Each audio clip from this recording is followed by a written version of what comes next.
राधे राधे, हरे कृष्णा।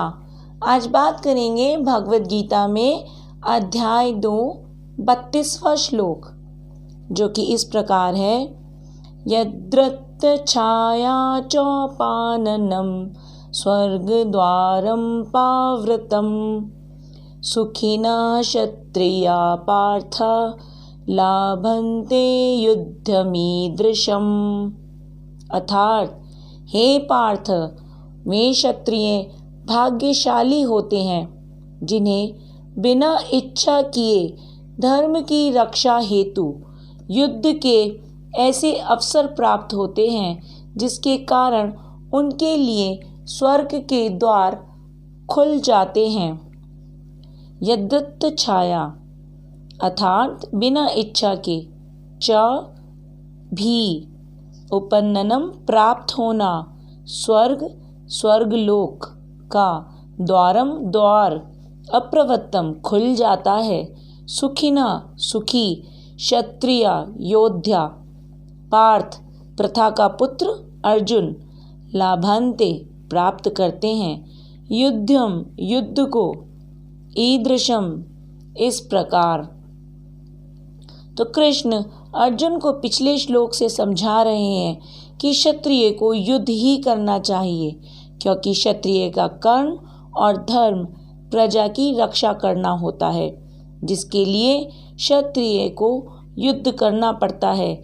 इस श्लोक में कृष्ण अर्जुन को बताते हैं कि क्षत्रिय यदि धर्म और कर्म के लिए युद्ध करता है तो उसे क्या प्राप्त होता है। पराशर स्मृति में व्यासदेव के पिता पराशर कहते हैं, क्षत्रियो ही प्रजारक्षणः शास्त्रपाणि प्रदण्डयन् निर्जयते परसैन्यदि क्षितिं धर्मेण पाल्यते।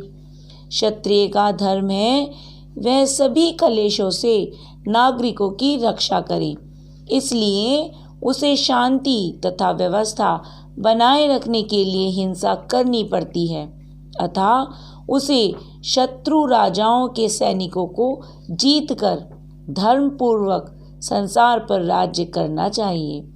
यदि सभी पक्षों पर विचार करें तो अर्जुन को युद्ध से विमुख होने का कोई कारण नहीं था। यदि वह शत्रुओं को जीतता है तो राज्य भोग करेगा, और यदि वह युद्ध भूमि में मरता है तो स्वर्ग को जाएगा। उसके लिए जिसके द्वार उसके लिए खुले हुए हैं, युद्ध करने के लिए उसे दोनों ही तरह से लाभ होगा। यदि जीतता है तो राजा बनेगा, और यदि हारता है तो स्वर्ग को जाएगा। तो अर्जुन के लिए हानि होना तो था ही नहीं, दोनों तरफ से उसको लाभ ही होना था। परंतु अर्जुन तो युद्ध करना ही नहीं चाहता। वह युद्ध से किसी भी लाभ की आशा नहीं करता, ना ही उसे विजय प्राप्त करने की कोई इच्छा है। वह तो कहता है कि इस युद्ध से उस पर पाप लद जाएंगे। इस पर ही तो कृष्ण से कहते हैं कि यदि तुम विजय प्राप्त नहीं कर पाते, कोई बात नहीं, स्वर्ग के द्वार तुम्हारे लिए खुल जाएंगे, क्योंकि कम से कम तुम कर्म तो कर ही रहे होंगे ना। और यदि तुम्हें किसी को मारना भी पड़ता है, जैसे भीष्म पितामह को या गुरु द्रोणा को, तब भी वह भी स्वर्ग को ही जाएंगे। यदि तुम उन्हें मार देते हो तो भीष्म पिता और गुरु द्रोण भी स्वर्ग को ही जाएंगे। उनको मुक्ति प्राप्त हो जाएगी, उनकी भी सद्गति हो जाएगी, क्योंकि वे अधर्मी हैं। इस अधर्मी के जीवन से तो अच्छा ही होगा कि वे लोग भी स्वर्ग को चले जाएं। इसलिए तुम सोचो मत, और जो क्षत्रिय का कर्म है युद्ध करना, तुम केवल युद्ध करो। सब इस श्लोक से हम क्या सीख सकते हैं? तब इस श्लोक से हम क्या सीख सकते हैं? धर्मो रक्ष्यति रक्षितः, द धर्म protects those who protects it. जो धर्म की रक्षा करते हैं, धर्म स्वयं ही उनकी रक्षा करता है। तो प्रश्न उठता है कि संसार में बहुत लोग अधार्मिक कार्य करते हैं और सफल होते हैं, तो क्या हम भी अधार्मिक कार्य करके सफलता प्राप्त कर लें?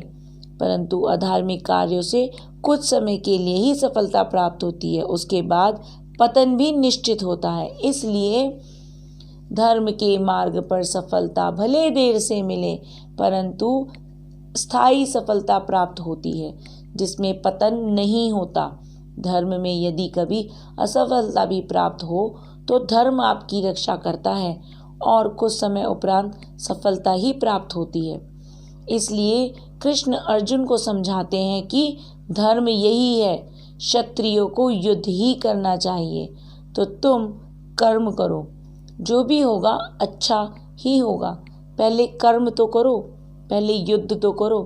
तो ये केवल कृष्ण अर्जुन को ही नहीं, हमें भी समझा रहे हैं कि हमें भी अपने कर्तव्य और कर्मों का पालन करना चाहिए, हमें भी धर्म की रक्षा करनी चाहिए, तभी धर्म भी हमारी ही रक्षा करेगा।